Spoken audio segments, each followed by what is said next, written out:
la force des textes, et je crois que c'est important à un moment où les théories réalistes de l'interprétation dénient toute force au texte, en tous les cas toute force normative. Je crois qu'il était important que notre colloque s'ouvre ce matin par une réflexion sur la force des textes. La force des textes, en l'occurrence des textes nationaux, pour, on le verra, appeler, inviter, inciter à utiliser d'autres textes que les textes nationaux. Concrètement, c'est la force des constitutions nationales qui demande à utiliser d'autres textes que les textes nationaux, qui demandent à utiliser des textes internationaux. C'est un peu un paradoxe. Le président du Conseil supérieur de la justice le disait tout à l'heure, la Constitution nationale, c'est l'expression de la souveraineté, permettent à des textes internationaux de jouer un rôle dans l'ordre juridique national pourrait être considéré comme une atteinte au principe de la souveraineté de chaque État. Et pourtant, c'est une tendance générale, notamment effectivement dans les pays et dans les États qui sortent de régimes autoritaires, c'est une tendance générale à voir consacré dans les textes constitutionnels nationaux une référence aux traités internationaux. Ce qui fait que on a parlé, et tu l'as rappelé tout à l'heure ou à l'instant, on a parlé d'internationalisation du droit constitutionnel, d'internationalisation des constitutions nationales. Je dirais oui et non. Oui et non, dans la mesure où ce droit international qui est intégré dans les constitutions nationales, c'est un droit international un peu particulier.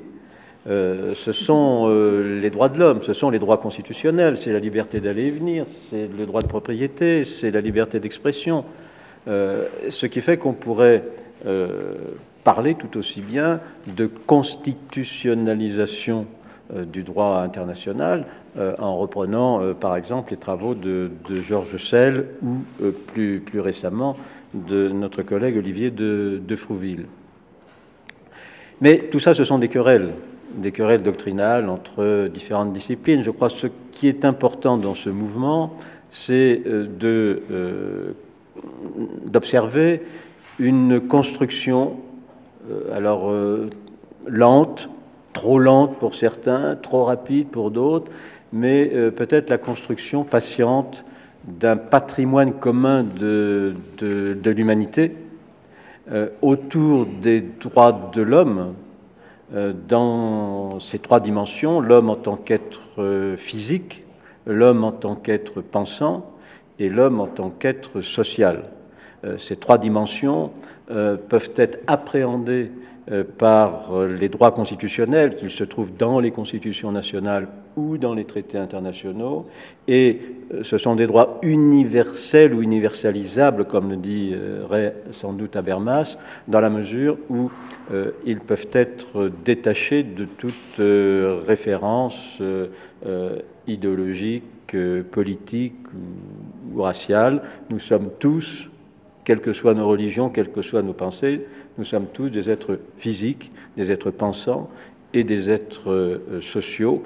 Et c'est à partir de ces trois dimensions que peut se reconstruire, je crois, les droits de l'homme. Ceci dit, ne vous inquiétez pas, Madame la Présidente, je ne vais pas utiliser mes fonctions de président pour parler trop longtemps. L'article 5 de la Constitution française dit que le président doit être arbitre. Évidemment, on a une pratique en France d'hyper-présidence.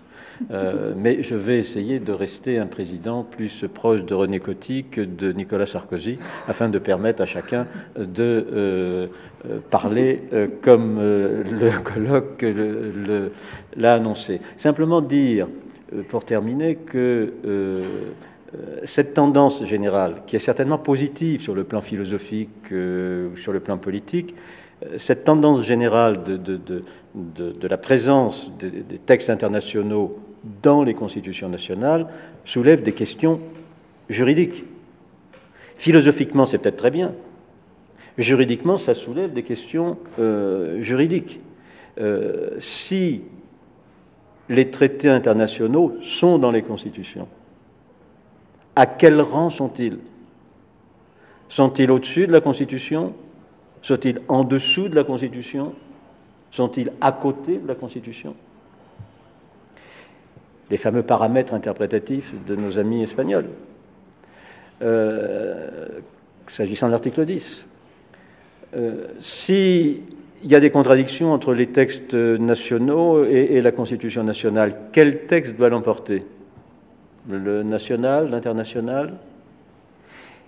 Et quels sont les juges compétents pour faire primer ou équilibrer, arbitrer entre les deux textes? Est-ce que c'est le même juge qui peut être ou doit être le juge de la conventionnalité et le juge de la constitutionnalité? Ou bien, au contraire, est-ce que ce sont des juges différents qui doivent exercer le contrôle du respect des textes internationaux et puis un juge pour le contrôle du respect des constitutions nationales? Bref, c'est tout ce que tu as appelé, Madame la Présidente, le décloisonnement, les rapports de système, les rapports de système entre les ordres juridiques, et derrière ce foisonnement de questions juridiques, il y a peut-être derrière une question de théorie du droit.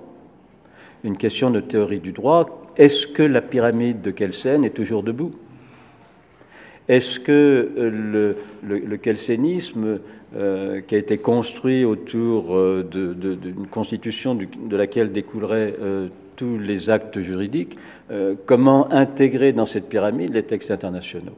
Est-ce que nous ne sommes pas au XXIe siècle en train de glisser d'une représentation de l'ordre juridique sous la métaphore de la pyramide à une représentation de l'ordre juridique sous la métaphore des réseaux? Passe-t-on de la pyramide au réseau? C'est peut-être, derrière la question du décloisonnement, la question théorique qui anime ce colloque. Alors, je vais, après ces quelques mots un peu désordonnés, tout de suite donner la parole donc à mon collègue Joël Aïvo, qui est doyen de la faculté de droit à l'université d'Abomey-Calavi, et qui va nous parler justement de la manière dont l'article 7 de la Constitution du Bénin articule Constitution nationale et textes internationaux. Chers collègues, vous avez la parole.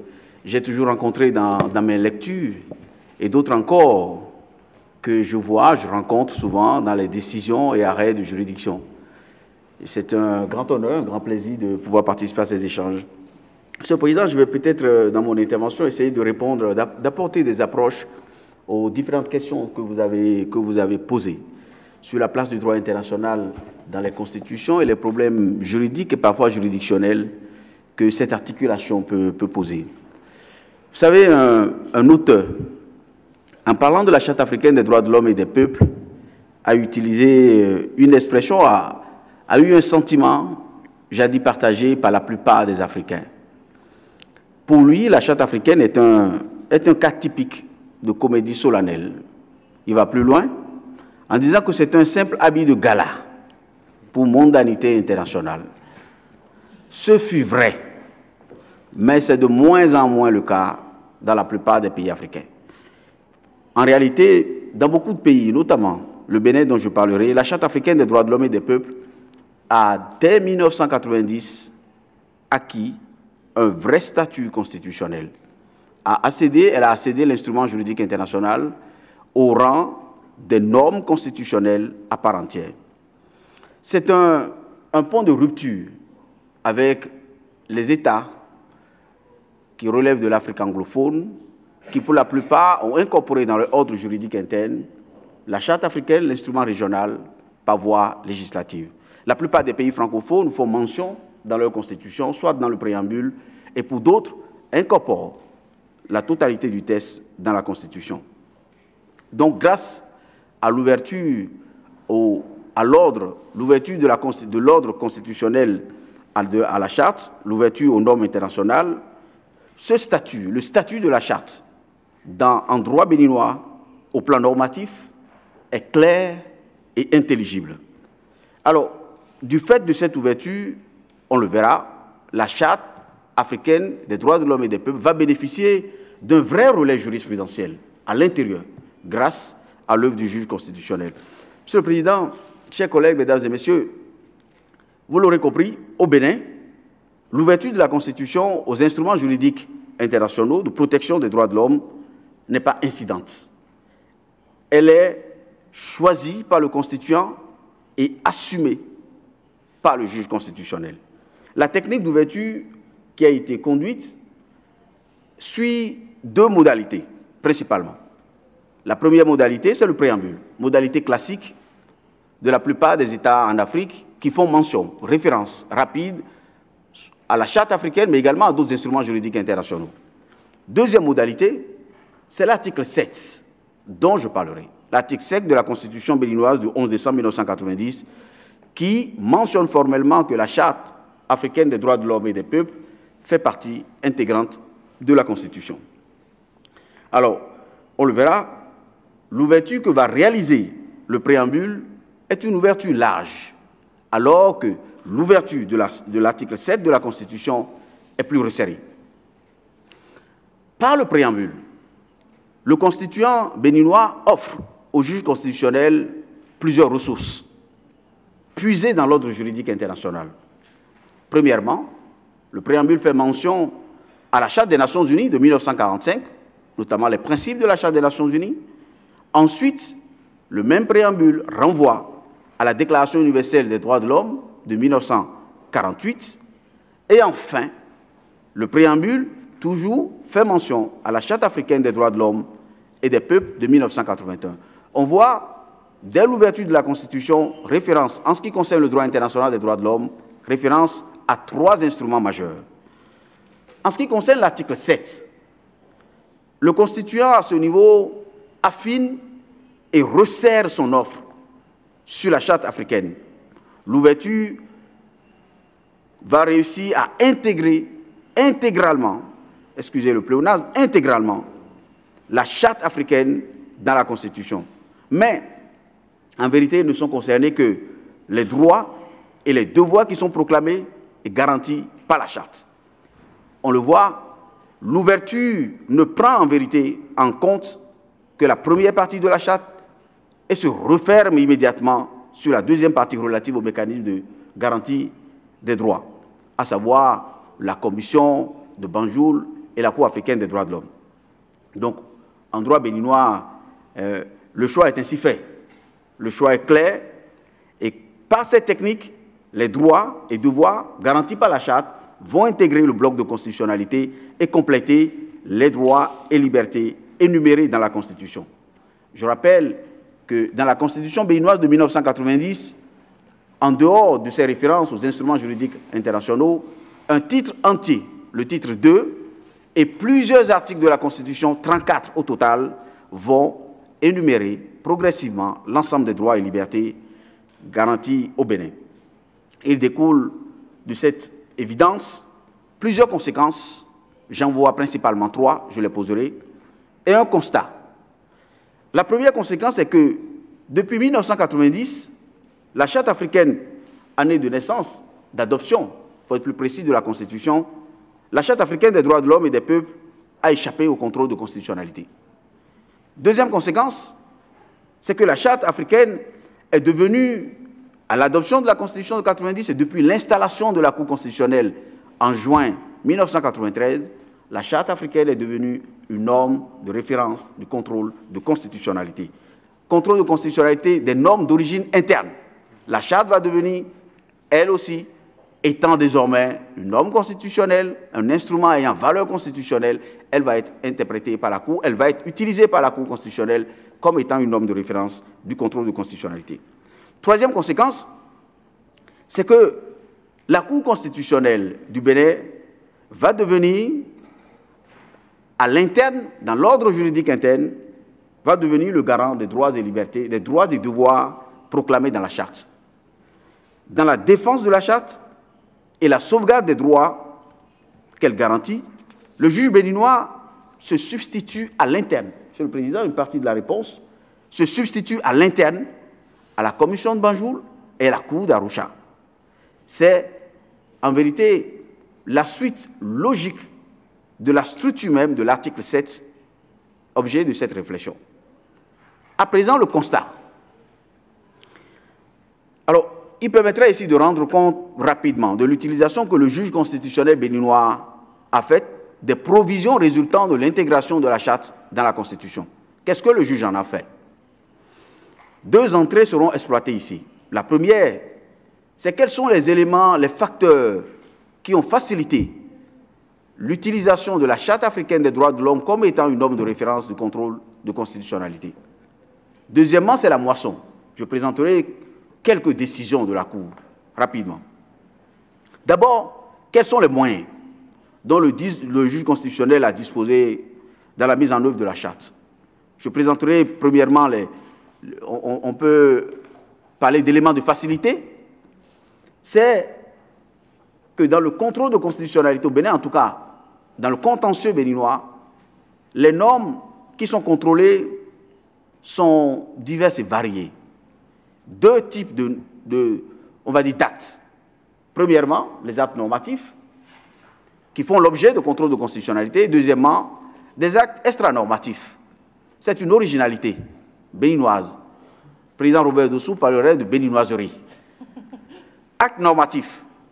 Le contrôle de constitutionnalité est réalisé, premièrement, sur les lois de révision constitutionnelle. J'ai tendance à dire, je le dis à chaque fois, que la Cour constitutionnelle du Bénin est une cour omnivore, se nourrit de tout et ne laisse rien passer. Les lois de révision constitutionnelle, alors même qu'elles ne sont mentionnées nulle part dans la Constitution, relèvent de l'interprétation de la Cour qui, pour la première fois, en 2006, va se saisir d'une révision aboutie, conduite par le Parlement, pour s'approprier, s'arroger, s'auto-habiliter à contrôler les lois de révision constitutionnelle. C'est la fameuse décision consensus national du 8 juillet 2006, où la Cour a fait barrage à l'aboutissement d'une révision au motif que le consensus national issu de la conférence nationale n'était pas réalisé dans cette opération de révision. Ensuite, ce sont les lois organiques. À l'occasion du contrôle de constitutionnalité des lois organiques, la charte a souvent été convoquée par la Cour. Ensuite, les lois ordinaires qui subissent un contrôle, en principe un contrôle facultatif, mais devenu systématique depuis les années 2000. Le règlement intérieur de l'Assemblée nationale, même les délibérations de l'Assemblée nationale, et enfin les actes réglementaires. Oui, les actes réglementaires, dans le contentieux béninois. Enfin, deuxième catégorie d'actes contrôlés par le juge, ce sont les actes extranormatifs.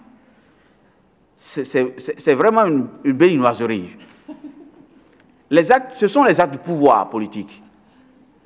Les actes de pouvoir politique, par exemple, le discours du chef de l'État, une décision retentissante du 11 juillet 2013 qui censure les propos tenus par le président de la République à l'occasion d'un entretien télévisé à la suite de la fête nationale.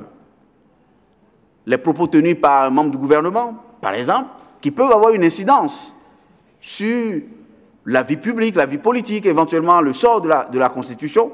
Là aussi, une décision de la Cour constitutionnelle a pu censurer l'invitation formulée expressément par un membre du gouvernement à un troisième mandat du chef de l'État qui n'est pas autorisé par la Constitution. La Cour déclarera que c'est contraire à la Constitution. Donc voilà, tout y passe, tout, les normes et les actes. Je ne sais pas s'il faut s'en féliciter ou s'en plaindre. Dans tous les cas, on note, et la plupart des auteurs qui réfléchissent sur le contentieux béninois notent le rôle extrêmement stabilisateur de la Cour constitutionnelle, peut-être en raison de cette excroissance, peut-être. Maintenant, les moyens de contrôle. Là aussi, ce qui permet à la Cour constitutionnelle de densifier son action. Le contrôle est aussi ouvert et large. On parle du contrôle préventif, contrôle qui intervient avant la promulgation de la loi, avant même que la loi ait été promulguée. Le contrôle répressif de la loi, contrôle de l'application de la norme. Certains contrôles sont obligatoires. c'est le contrôle sur les lois organiques qui doivent absolument être contrôlées avant promulgation. Et enfin, les lois ordinaires qui, en principe, devraient faire l'objet d'un contrôle facultatif, mais le contrôle est devenu systématique. Enfin, le bilan. C'est la dernière ligne droite de mon propos, Monsieur le Président. Enfin, le bilan de la garantie. Qu'est-ce que le juge constitutionnel a réussi à faire de l'intégration de la Charte dans la Constitution? Plusieurs décisions de la Cour constitutionnelle ont visé directement la Charte. Elles sanctionnent des violations des droits et libertés qui sont garantis par la Charte. J'avais tantôt dit que dans l'ordre juridique interne, dans l'ordre béninois, le juge constitutionnel est le juge de la Charte. En effet, dès 1994, soit quelques mois après l'installation de la Cour va faire référence à la Charte dans une décision qu'on a qualifiée de décision fondatrice en cette matière, qui est devenue désormais une tendance courante dans la jurisprudence de la Cour constitutionnelle. C'est la décision qui valide la création de la première commission électorale nationale autonome en Afrique, la décision des 22 et 23 décembre 2011. Alors, pour opérer son contrôle, qu'est-ce que fait le juge? Le juge a rappelé, je cite, que l'attachement du peuple béninois aux principes de la démocratie et des droits de l'homme, tels qu'ils ont été définis par la Charte des Nations Unies de 1945, s'est traduit par l'intégration à la Constitution du 11 décembre 1990 de la Charte africaine des droits de l'homme et des peuples, qui fait sien les principes précités, que les dispositions de la Charte font partie intégrante du droit béninois et ont une valeur supérieure à la loi interne. Fin de citation.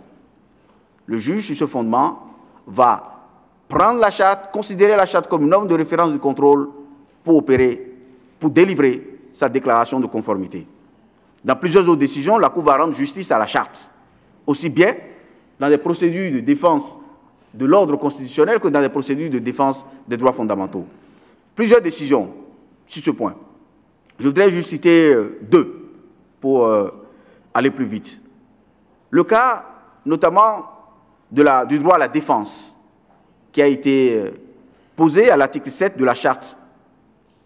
Dans cette décision, la Cour constitutionnelle va invoquer l'article 7 de la Charte pour, premièrement, invalider la suspension par le Conseil supérieur de la magistrature d'un magistrat au motif que ce magistrat n'a pas pleinement exercé son droit à la défense, qui n'a pas été écouté par le Conseil, et par conséquent, à la suite de l'invalidation, va censurer la loi portant organisation de la procédure devant le Conseil supérieur de la magistrature. Il s'agit de la décision 95-065 du 26 septembre 1996. Enfin, dans une autre décision, le juge constitutionnel rendra également justice à la Charte en défendant un principe que la Charte a posé à son article 6, qui dispose, je cite, « Tout individu a droit à la liberté, nul ne peut être privé de sa liberté, sauf pour des motifs et dans les conditions préalablement déterminées par la loi. » En conséquence, la Cour constitutionnelle va déclarer que l'arrestation et la détention de M. Tawes dans les locaux de la gendarmerie sont arbitraires, abusives et constituent une violation de la Constitution. Je ne voudrais pas, Monsieur le Président, rentrer dans les suites et les conséquences de cette déclaration d'inconstitutionnalité, ou parfois déclaration constatant des violations sur la base de l'application de la Charte africaine. Autrement, nous rentrerons dans une autre question. Vous me poserez la question de savoir, oui, lorsque la Cour constitutionnelle a rendu sa décision de violation, quelle est la suite? Est-ce simplement une satisfaction morale de la victime, ou est-ce qu'il y a une suite? Oui, la Cour a commencé par articuler une suite dans une dernière décision de 2002, la décision Fanou, où la Cour a, pour la première fois, après plusieurs tergiversations, a ouvert droit à réparation. Quelle est la suite? C'est une autre question. Monsieur le Président, voilà les quelques réflexions que je voudrais mettre dans la balance et faire partager l'expérience béninoise par rapport à l'application de la Charte, et dire que dans le cas du Bénin, on n'est plus dans l'hypothèse d'une interprétation de la Charte, mais on est bel et bien dans le cadre d'une application de la Charte. Je vous remercie de votre attention.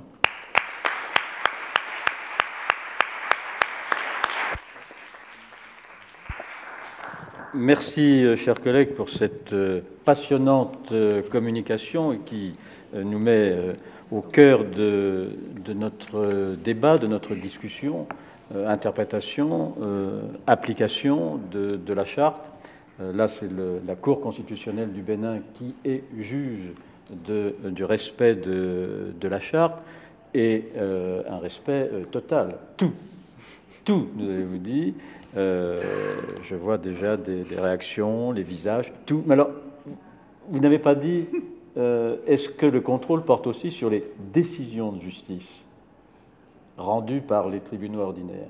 Est-ce que c'est tout, c'est-à-dire les lois de révision, les lois organiques, les discours, les propos? J'imagine, je vois Nicolas Mestrachi qui représente le Conseil constitutionnel français, le Conseil constitutionnel censurant un discours du président de la République après son discours du 14 juillet, ça serait absolument un tonnerre dans le pays de la Révolution contre les juges. Mais est-ce que votre Cour contrôle aussi les décisions de justice?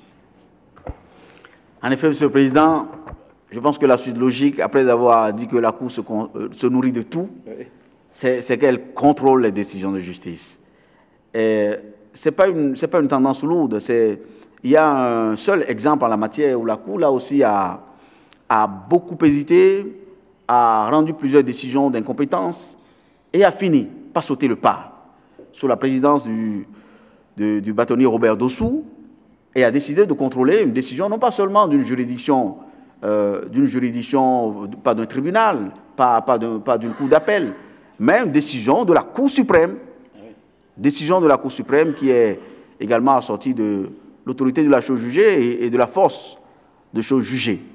Et ça a donné lieu à un débat. On pourrait peut-être en parler tout à l'heure lorsque peut-être des questions viseront cet aspect du contentieux béninois. Merci beaucoup. Alors, ouverture du texte constitutionnel sénégalais, effectivement, au droit international des droits de l'homme, à l'instar, comme l'a rappelé Joël Aïvo, de beaucoup de constitutions africaines, Mali, Guinée, Côte d'Ivoire, Gabon.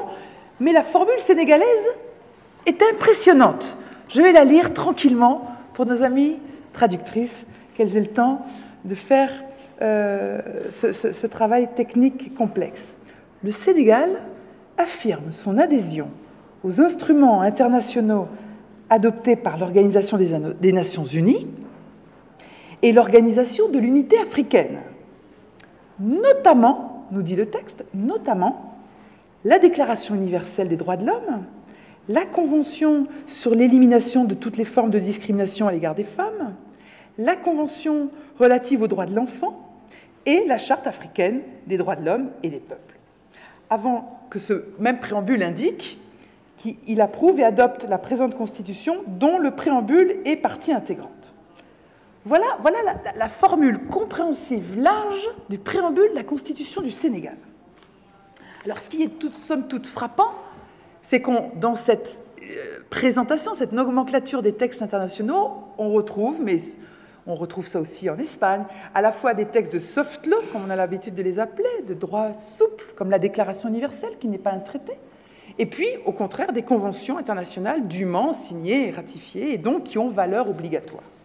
Donc, variété des statuts des textes auxquels il est fait référence, et puis, ce notamment, après la référence à l'Organisation des Nations Unies, et à l'Organisation de l'Unité africaine, donc, il est précisé, notamment, il y a cette liste. Alors, Alioune Sall considère et développe une approche qui consiste à dire ce notamment n'est pas la porte d'entrée pour une liste ouverte. Il considère que ça serait aberrant que le préambule ait intégré tout ce qui existe dans le monde en matière de textes internationaux de protection des droits de l'homme. Donc il considère que ce notamment est une manière de lister des textes très précis, identifiés par le constituant, et que ces textes ne peuvent pas être augmentés par le biais d'une interprétation prétorienne qu'il considérait, lui, comme tout à fait inappropriée. Voilà pour la première porte d'entrée du droit international dans la Constitution sénégalaise, pour reprendre sa jolie formule. Il a de très jolies formules, je dois signaler dans son article, une très belle langue. Et il explique que la deuxième porte d'entrée dans la Constitution du Sénégal, du droit international, elle se fait non plus par les droits de l'homme, et ça c'est fascinant, et nos amis africains et latino-américains le savent, et nous aussi en Europe, mais elle se passe par le biais des intégrations économiques. À l'instar de ce qui existe dans la Constitution française et d'autres, mais aussi beaucoup de constitutions africaines, et comme il le souligne, les intégrations économiques ont été constitutionnalisées. Alioune Sall est le juge de la communauté économique de l'Ouest africain, et ces structures économiques d'intégration ont fait l'objet aussi d'une intégration constitutionnelle. Et il parle en ce sens, cela fait référence à ce qu'il appelle les sacrifices de souveraineté. Là, on n'est plus dans l'ouverture au droit international des droits de l'homme, on est dans l'ouverture à un droit de l'intégration qui opère des sacrifices de souveraineté très très importants. Il rappelle que l'Afrique a la nostalgie de l'unité depuis l'époque des indépendances, depuis l'époque de 1960, que beaucoup d'États africains se sont fédérés en communautés économiques régionales, et la CEDEAO en est un exemple. Il y a les mêmes structures économiques régionales en Afrique australe, en Afrique de l'Est, en Afrique centrale, la CEMAC par exemple, et que ces États africains nostalgiques de l'unité africaine ont voulu constitutionnaliser ces structures d'intégration économique, et c'est à l'article 96, paragraphe 4 de la Constitution du Sénégal qu'il est mentionné ce qui suit. La République du Sénégal peut conclure avec tout État africain des accords d'association ou de communauté comprenant, attention, c'est là où c'est intéressant, comprenant abandon partiel ou total de souveraineté en vue de réaliser l'unité africaine. Voilà, cher Dominique, là aussi, un écho à ce que tu disais tout à l'heure. Est-ce logique de faire référence dans des constitutions qui sont censées représenter la souveraineté, d'opérer des abandons, et là le texte est fort, abandon partiel ou total de souveraineté. Il faut savoir qu'il explique très bien que ce texte a été utilisé dans une décision de justice qui a considéré cette formule comme étant compatible avec la Constitution du Sénégal. Alors, dans la deuxième partie de son texte, Alioune Sall, et c'est la déception, Alioune Sall explique très bien qu'après recensement, il n'a pu identifier que 4 décisions du Conseil constitutionnel du Sénégal où tantôt le droit international des droits de l'homme, tantôt le droit de l'intégration économique, c'est-à-dire le traité qui ratifiait la création de l'OHADA, qui a été encore intégré dans le système constitutionnel sénégalais, 4 décisions qui ne font référence qu'au droit international des droits de l'homme et au droit international économique. Donc, grande déception sur la pêche contentieuse, parce qu'on a affaire à une constitution très ouverte, et le contentieux est très maigre.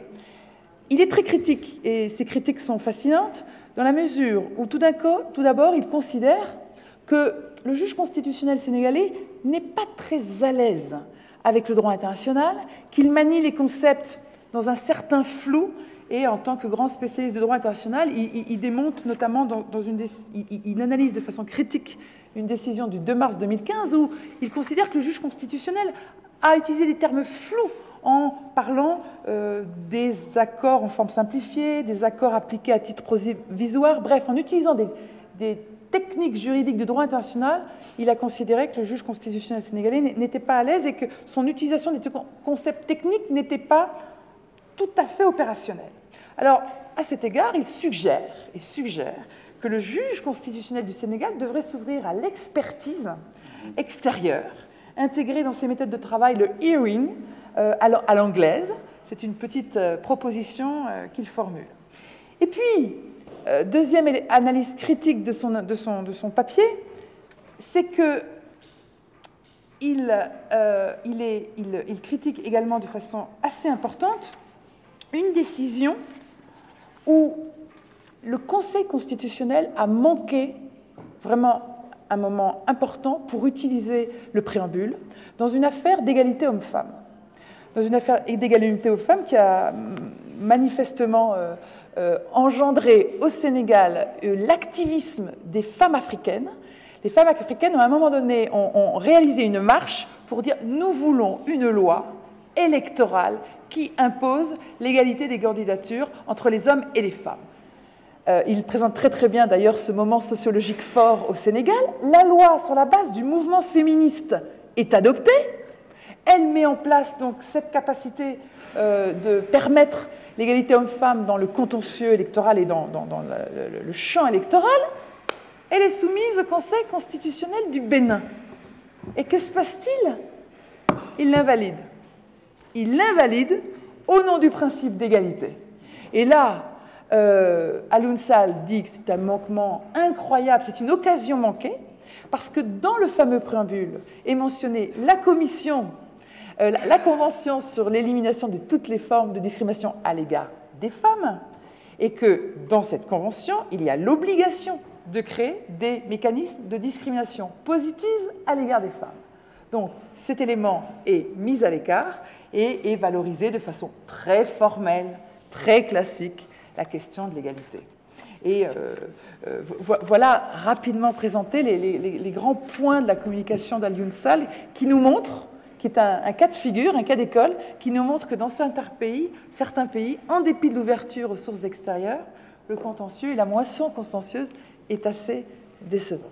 Voilà, Monsieur le Président.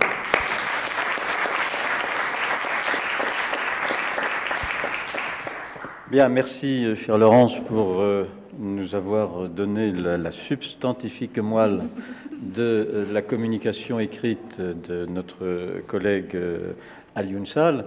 La décision dont tu parles m'a fait penser aussi à la décision du Conseil constitutionnel français de 1982, qui lui aussi, sur la base du principe d'égalité inscrit dans la Constitution, avait censuré une loi qui allait vers la reconnaissance d'une égalité sur les listes électorales, sur les listes de candidature, des femmes.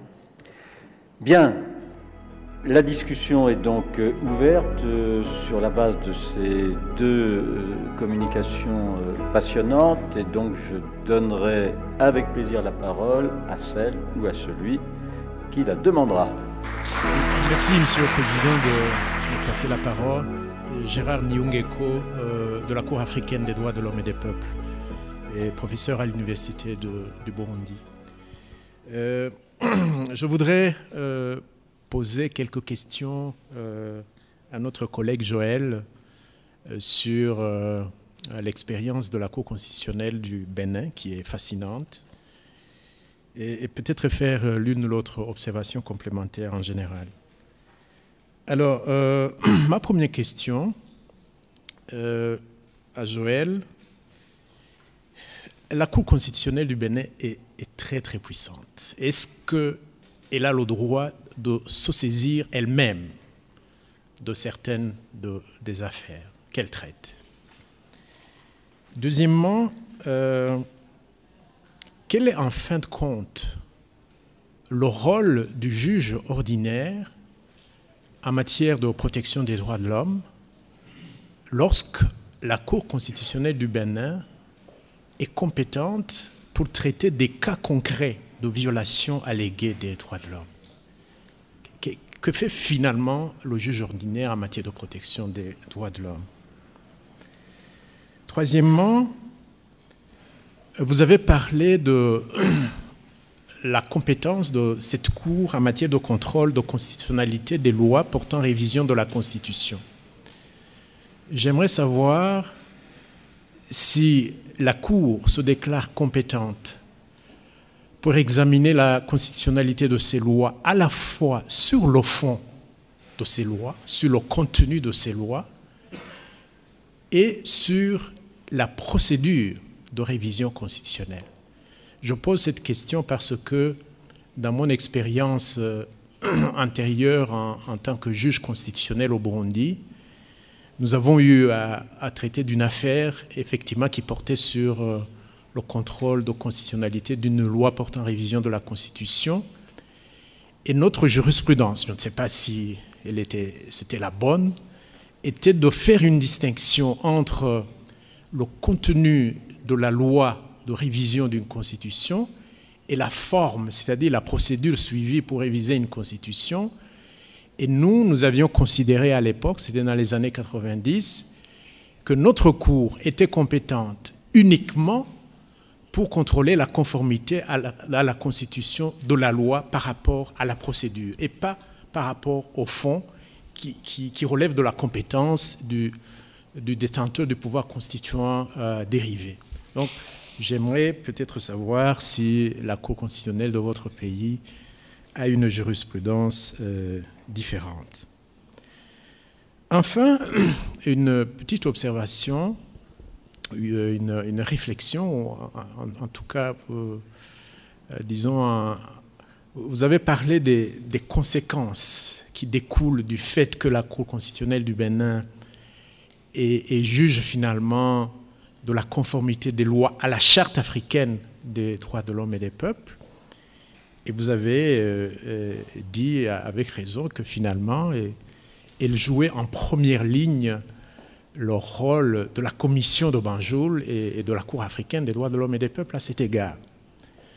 Alors, dans le système africain de protection des droits de l'homme, comme dans notre système, tout le monde sait bien qu'il y a l'exigence de l'épuisement des voies de recours internes.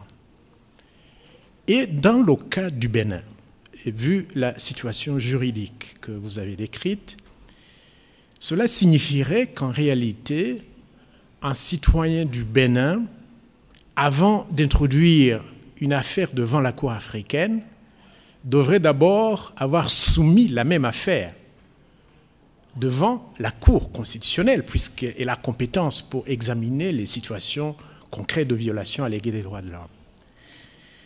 Alors, la question que j'en pose est la suivante. Est-ce que, d'un point de vue critique, une telle situation ne va pas poser un problème dans la mesure où, si la Cour africaine saisie dans de telles circonstances aboutit à une interprétation différente de la Charte africaine des droits de l'homme et des peuples que celle qui a été portée par la Cour constitutionnelle à propos des mêmes faits allégués par le requérant béninois, est-ce qu'il n'y a pas là une difficulté, un risque non seulement de divergence de jurisprudence internationale et nationale, mais plus grave encore peut-être pour le juge constitutionnel béninois, un risque en quelque sorte de, comment dirais-je, un risque de défiance. Disons plus simplement, il y a le risque que finalement le juge constitutionnel béninois puisse être démenti par la Cour africaine, ce qui peut affecter sa crédibilité, son autorité, une certaine forme de légitimité. Je vous remercie.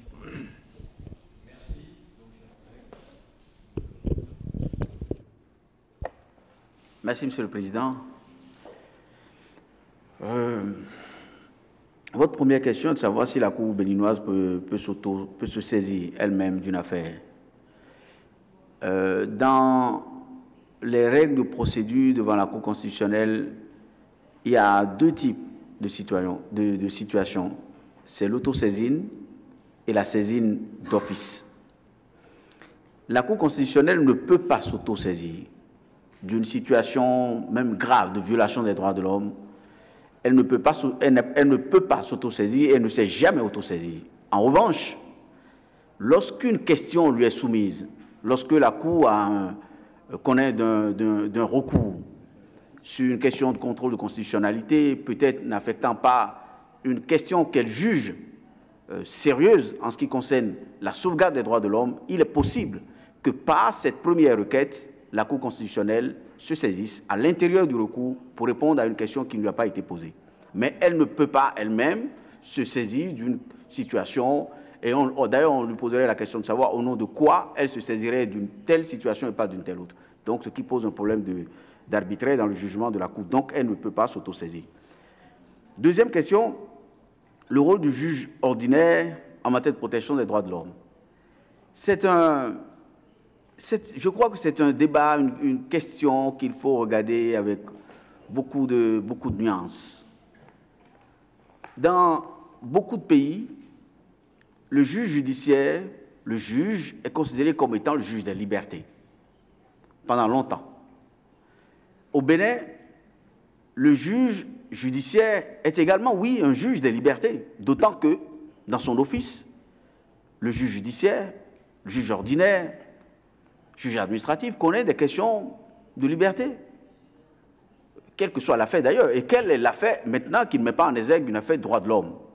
Donc, le juge judiciaire est un juge des libertés, même dans le cas du Bénin. Seulement, la grande différence, c'est que, et c'est ça le débat actuel entre la Cour constitutionnelle du Bénin et la Cour suprême, les deux ordres juridictionnels, c'est que le juge de la Cour constitutionnelle considère que depuis 1990, où les droits de l'homme ont été hébergés par la Constitution, et que la plupart des droits de l'homme, la plupart des libertés publiques sont directement intégrés dans la Constitution, et qu'à partir de ce moment, étant institué comme étant le gardien de la Constitution, il lui revient à la fois d'assurer le respect des dispositions procédurales de la Constitution, mais également des dispositions mettant en œuvre les droits et libertés. Ce qui fonde la Cour à considérer, ce n'est pas le sens de votre question, mais j'en profite pour y répondre, ce qui fonde le juge constitutionnel à considérer que même lorsque le juge judiciaire rend une décision, comme la décision Aïda Sow contre Atoyor dans une affaire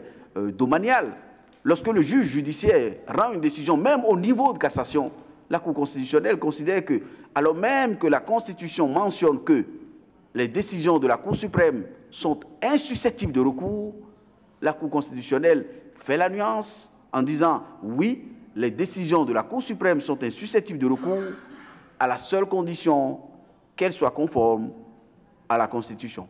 C'est-à-dire que le juge judiciaire, ses décisions, ses arrêts sont insusceptibles de recours à la seule condition que l'arrêt rendu par la Cour suprême respecte les droits et libertés consacrés dans la Constitution dont il est le garant. Donc voilà la différence majeure qui fait l'objet du débat actuellement entre la Cour constitutionnelle et la Cour suprême. Je ne voudrais pas m'étendre sur cette question. Dernière, la troisième question que vous avez posée, c'est le contrôle de constitutionnalité des lois constitutionnelles. Là aussi, je parle à côté de deux Français, donc question très susceptible. En droit béninois, le contrôle de constitutionnalité porte, notamment en ce qui concerne les lois constitutionnelles, porte à la fois sur le fond que sur la procédure. La procédure, évidemment, le juge contrôle si l'opération qui a été mise en œuvre, de façon législative, si c'est le Parlement qui conduit le pouvoir constituant dérivé, qui conduit la révision, si la procédure qui a été mise en œuvre respecte les articles qui sont prévus à cet effet. Je dirais opération banale, mais c'est qu'en Afrique, dans la plupart des pays, les plus grandes reformulations de la Constitution, reformulations perverses, reformulations les plus dangereuses, remettant en cause même, parfois, l'esprit de la Constitution et la qualité des constitutions en ce qui concerne les principes fondamentaux, séparation des pouvoirs, limitation du nombre de mandats présidentiels, rotation du pouvoir. En gros, les principes essentiels sur lesquels les constitutions sont assises maintenant, ce n'est pas une révision, pas les révisions de la Constitution que ces principes sont remis en cause. Je ne voudrais pas citer les cas, ils sont légion sur le continent. C'est la raison pour laquelle une partie de la doctrine en Afrique, et la plupart, de plus en plus d'auteurs, considèrent que oui, qu'il faut désormais que le juge constitutionnel ne se déclare plus incompétent pour contrôler les lois de révision constitutionnelle, alors même peut-être dans certains cas que la Constitution ne l'a pas mentionné, c'est le cas du Bénin, mais le juge s'est auto-habilité à connaître de cette question et aller au-delà d'une simple certification de procédure, à connaître du fond de la révision. C'est vrai, vous me direz, on est en démocratie, ce n'est pas le rôle du juge. Là, le juge s'auto-habilite, s'impose comme étant un co-constituant, peut-être. Mais nous sommes dans un environnement fondamentalement hostile que nous devons regarder avec beaucoup de réalisme. Moi, je fais partie de ces auteurs qui considèrent qu'il faut, oui, en Afrique, que le contrôle de constitutionnalité non seulement soit effectif, et en plus, qu'il faut que le juge ait le courage de retoquer des révisions constitutionnelles qui remettent en cause ce que j'appellerais les normes pivots de la Constitution. C'est discutable, c'est un débat. Enfin, contrariété de décision possible entre la Cour constitutionnelle et la Cour africaine des droits de l'homme. Je suis d'accord.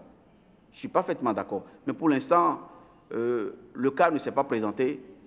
Et la Cour constitutionnelle du Bénin, lorsqu'elle rend ses décisions en application de la charte, ne parle pas de violation de la charte, mais parle de violation de la Constitution.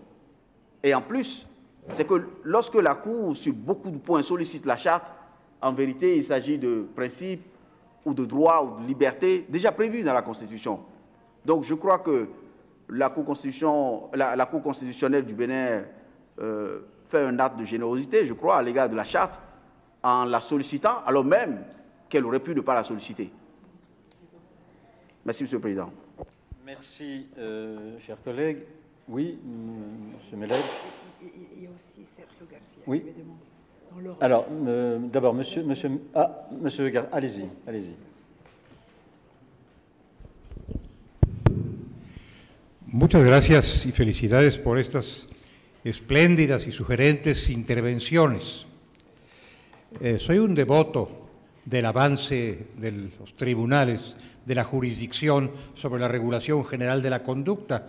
Esto está ocurriendo de una manera intensa. Ya habrá oportunidad de comentar cómo ha acontecido en otros países, pero veo que esta marcha es fuerte, es vigorosa y probablemente incontenible.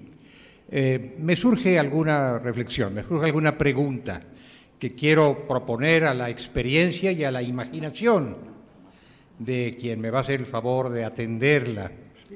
Se ha hablado de un tribunal omnímoro que puede devorar prácticamente cualquier cosa que le pongan enfrente. Yo no le recomendaría a un tribunal omnívoro que se convirtiera en vegetariano, pero si come demasiado, eventualmente puede tener que retroceder y cuidar su dieta. Entonces, a mí me gustaría alguna pregunta en relación con la dieta de los tribunales omnívoros sin que se vuelvan vegetarianos. Y déjeme decirle que no he derramado una lágrima de nostalgia sobre la tumba de Montesquieu, porque estoy consciente de que el mundo del siglo XVIII no es el mundo del siglo XXI y me siento muy conciliado con mi época y mi circunstancia en el siglo XXI. Pero preguntaría yo, invocando, como dije, a la experiencia y a la imaginación, se habla de un control jurisdiccional sobre actos que no son actos de Estado formalmente o jurisdiccionales formalmente, que pueden ser discursos, expresiones, manifestaciones de política, de intención, y en estos casos también interviene el juzgador de una manera preventiva o punitiva, según el momento en que esto ocurra. Mi pregunta es esta: ¿dónde está la frontera?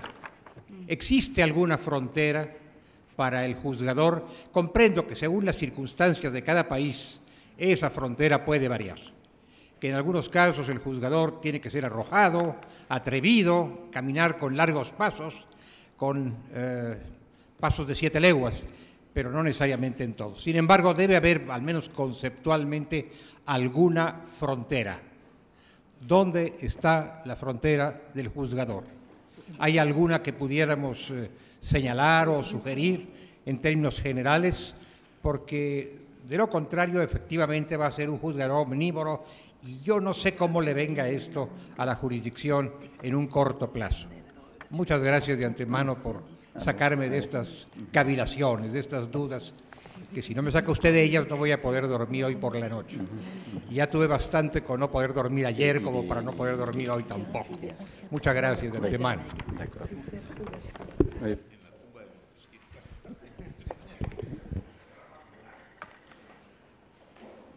C'est vrai, la Cour constitutionnelle au Bénin connaît de tout. La plupart de ses compétences lui ont été données par le Constituant de 1990 pour une raison très simple, c'est que le Bénin est un vieux pays d'instabilité. C'est un pays adepte, amoureux de l'instabilité, qui a pratiqué l'instabilité pendant longtemps, qui a connu des chefs d'État de 24 heures. Chef d'État de 24 heures, qui a connu un système marxiste, léniniste extrêmement féroce à l'égard des droits de l'homme, de la dignité de la personne.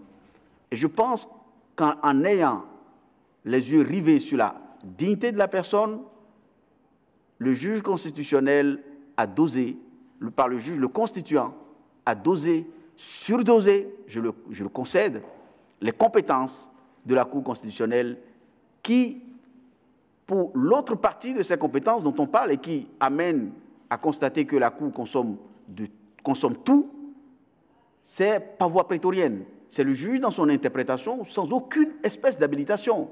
Face à certaines situations, le juge constitutionnel, il lui a semblé nécessaire de s'auto-habiliter.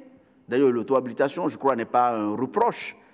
Nous parlons de justice constitutionnelle à partir d'une décision d'auto-habilitation du chef de justice Marshall. Donc, à partir de ce moment, je pense que le juge constitutionnel a construit progressivement une posture d'auto-habilitation qui lui a permis de faire face à certaines situations. Où est la frontière? J'ai peur que votre sommeil, vous ne l'ayez pas ce soir. Parce que je n'ai pas la réponse. Où est la frontière?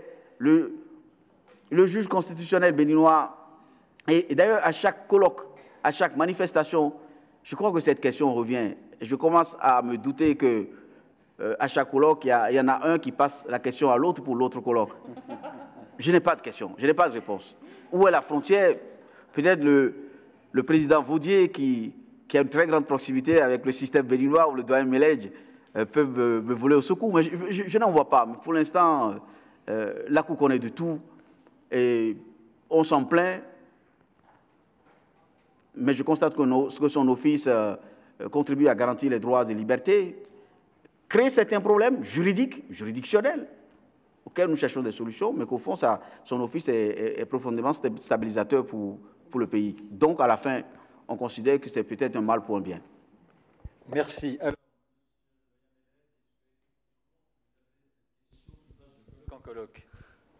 merci, Monsieur le Président. Alors, j'avais levé la main pour répondre à une question qui aurait pu être posée à Lioune Sall, que je connais très bien par ailleurs. Mais je vais commencer par la préoccupation, du moins la question renvoyée, repoussée par le doyen Joël Aïvor. Je crois qu'il n'a pas bien expliqué les circonstances dans lesquelles le juge béninois s'est saisi, ou du moins a été saisi, d'une déclaration du chef de l'État sans rapport avec un acte juridictionnel. C'est parce qu'il y avait la hantise d'un troisième mandat. Le président d'exercice au Bénin, on pensait qu'il voulait un troisième mandat. Et ses soutiens voulaient qu'il ait un troisième mandat présidentiel, en révisant la Constitution éventuellement. Donc c'est en prévision de cela que le juge a été saisi, ou même a suscité lui-même la saisine, parce qu'on dit du juge béninois que lui-même suscite les saisines en allant se saisir des citoyens béninois pour leur dire écoutez, venez me saisir, parce que j'ai quelque chose à régler avec telle ou telle personnalité. Je pense que ce sont les circonstances politiques qui ont amené justement à cet acte, à cette décision sur un acte non juridictionnel. Alors, est-ce qu'il y aura un seuil? Est-ce qu'il y a un seuil entre les actes, disons les faits et les actes? Je crois que quand on va arriver à une situation de stabilité des institutions, peut-être qu'on verra mieux. Mais pour l'instant, les juges ou les juridictions constitutionnelles paraissent être les garants de cette limitation des pouvoirs. Maintenant, cela dit, je reviens à la question à propos de la saisine du juge constitutionnel béninois à propos de la loi sur la parité au Sénégal. Alors, l'exposé que le professeur Sall a fait dans sa communication, je crois comprendre qu'il a exposé les données sociologiques, les données sociales. Au fond, c'est vrai que le Sénégal adhère à la Convention relative à la non-discrimination. La question au Sénégal, c'est de savoir la parité homme-femme, est-ce qu'il s'agit d'une égalité mathématique, disons arithmétique ou géométrique? Parce que si c'est une égalité arithmétique, cela suppose que les femmes, en nombre sur la liste des candidatures, ont autant de place que les hommes. Mais la réalité sociologique au Sénégal comme ailleurs, c'est que beaucoup de femmes ne savent pas lire et écrire en français, alors même qu'elles revendiquent la parité, alors même qu'elles revendiquent l'égalité arithmétique. Et il semble que dans la vie politique sénégalaise, la plupart des parlementaires sénégalaises ne parlent pas français, elles ne parlent que le Wolof. Quand il s'agit d'écrire les textes, quand il s'agit de passer à l'écriture, ça devient difficile. Donc le débat a lieu en Wolof, mais quand on passe en français, ça devient difficile. Donc au fond, le juge constitutionnel sénégalais qui est dans la société et qui connaît ces difficultés est obligé d'interpréter de telle sorte qu'on n'applique pas l'égalité de façon arithmétique, mais qu'on fasse appel à une égalité géométrique. Je pense que c'est ça l'esprit, la décision évoquée par le collègue sénégalais. Voilà, c'est ce que je voulais dire. Et si la Cour constitutionnelle, lorsqu'elle fait référence à la charte, a aussi quelquefois, et combien de fois, fait référence à la jurisprudence de la Cour africaine. On sait qu'il n'y a pas beaucoup de décisions, mais il y a les décisions de la Commission. Alors, quel est le rôle dans l'interprétation? Comme à niveau interne, c'est la Cour constitutionnelle qui applique et qui interprète la Charte africaine. Est-ce qu'elle considère aussi l'interprétation donnée par les interprètes de la Charte africaine? Ça, c'est ma question. Merci. Je me demandais si le rôle de rapporteur m'autorise à prendre la parole. J'ai hésité un tout petit peu, mais j'écoute et j'ai réfléchi en même temps. La situation au Bénin et le rôle du juge. Le juge avance. Et le risque, c'est de voir le juge sortir de son rôle de juge pour entrer dans le champ politique. Nous avons des préférences politiques les uns et les autres. Mais pouvons-nous, sous le couvert des rôles que nous jouons, juristes, juges, nous immiscer dans un domaine qui n'est pas le nôtre? Je me pose la question. Et si le juge béninois agit ainsi, c'est parce qu'il y a un milieu favorable aussi. Quand nous parlons du juge constitutionnel, nous donnons le sentiment de désigner un individu, une personne. Mais le juge est un organe collégial. Que de telles décisions puissent être prises signifie qu'il y a un minimum d'accord entre les membres de la Cour considérée. J'évoque ce point en pensant à la Côte d'Ivoire. Il y a de fortes résistances. En Côte d'Ivoire, il n'aurait pas été possible de prendre une telle décision. Même si le président a une préférence politique personnelle, il n'aurait pas pu faire prendre une telle décision. Il y a donc des contraintes sociologiques. Et pensant aux révisions constitutionnelles, qui sont des facteurs de perturbation et de confusion des gens en Afrique. Le juge pourrait jouer un rôle, mais peut-être dans le respect du sien, en tant que juge. Alors, concernant les lois constitutionnelles, nous avons été amenés à distinguer, loi doctrinale, entre les lois portant révision qui épuisent leur itinéraire au sein de l'Assemblée nationale du Parlement. Nous pensons que le juge devrait pouvoir les contrôler. Mais en revanche, il y a des lois constitutionnelles de révision qui doivent achever leur procédure par référendum. Est-ce que le juge constitutionnel peut toujours intervenir dans ce cas? Nous sommes dit pour éviter la difficulté, le juge devrait dans ce cas-là agir par la voie du pouvoir consultatif, mais par le système du pouvoir consultatif avec avis conforme, de manière à lier le politique et à faire en sorte que des limites ne soient pas franchies. Enfin, ce sont des réflexions qui sont en cours, sur lesquelles il convient de s'attarder, mais qui montrent l'importance et la gravité des situations. Merci. Merci, Monsieur le Président. Avant de redonner la parole au rapporteur, la question évidemment que vous posez est centrale et commune, je crois, à toutes les cours constitutionnelles ou même à la fonction de juge. En quoi le départ entre le juge et le politique, entre le droit et le politique. Et en vous écoutant, je pensais à une décision de la Cour constitutionnelle colombienne qui, sur la révision de la Constitution permettant un troisième mandat pour le président de la République, a censuré cette révision de la Constitution. Et je pense pour l'Europe à la décision de la Cour constitutionnelle d'Autriche qui vient d'annuler l'élection présidentielle. Quelle cour constitutionnelle aujourd'hui oserait annuler une élection présidentielle? Alors, elle l'a fait, je crois, et c'est là peut-être la question du seuil, ou en tous les cas, un des critères ou une des entrées possibles. Le juge constitutionnel juge en droit, en Autriche, en droit. Il n'empêche que sa décision prise en droit, et uniquement en droit, a des conséquences dans le champ politique. L'annulation de l'élection, c'est extraordinaire. est-ce que le juge constitutionnel doit prendre en compte les conséquences éventuelles de sa décision dans le champ politique pour prendre sa décision? Est-ce que le juge constitutionnel autrichien aurait dû dire « si j'annule la décision, ça va remettre sur le devant de la scène la question de l'extrême droite en Autriche, etc. Et ces conséquences seraient tellement terribles que même s'il y a eu des irrégularités, je confirme l'élection ». Ou bien, est-ce que le juge constitutionnel devait dire « en droit, je constate des irrégularités, j'annule l'élection ». Donc, jusqu'à quel point, c'est ce qu'on appelle alors le pragmatisme ou le conséquentialisme, jusqu'à quel point le juge constitutionnel doit intégrer dans son raisonnement les conséquences possibles de ces décisions dans le champ économique, dans le champ financier. Pensez par exemple lorsque le Conseil constitutionnel annule des budgets ou des taxes ou des impôts.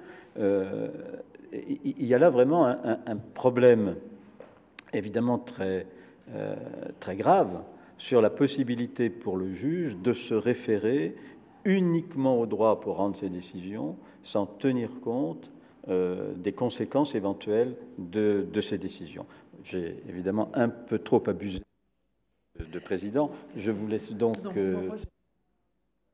pour répondre. Merci, Monsieur le Président.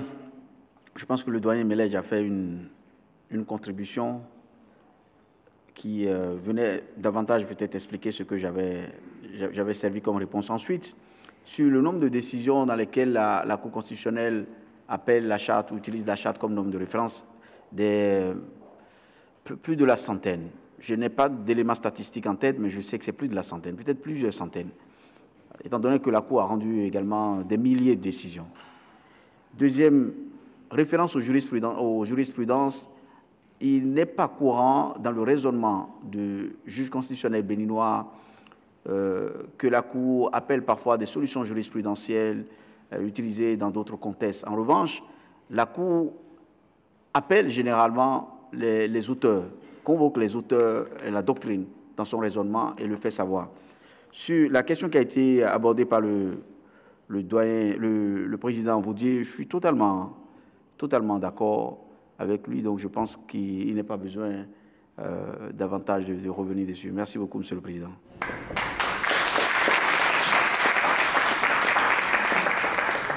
Bien, merci. Maintenant, le côté agréable de ma fonction qui est d'annoncer une pause café, donc dans les jardins de l'hôtel, une pause d'une heure. Non, une pause d'une dizaine de minutes, donc oui, avant la reprise de nos travaux. On a débordé, mais cela montre qu'on était passionnés, donc c'est une bonne chose en définitive. Un petit quart d'heure.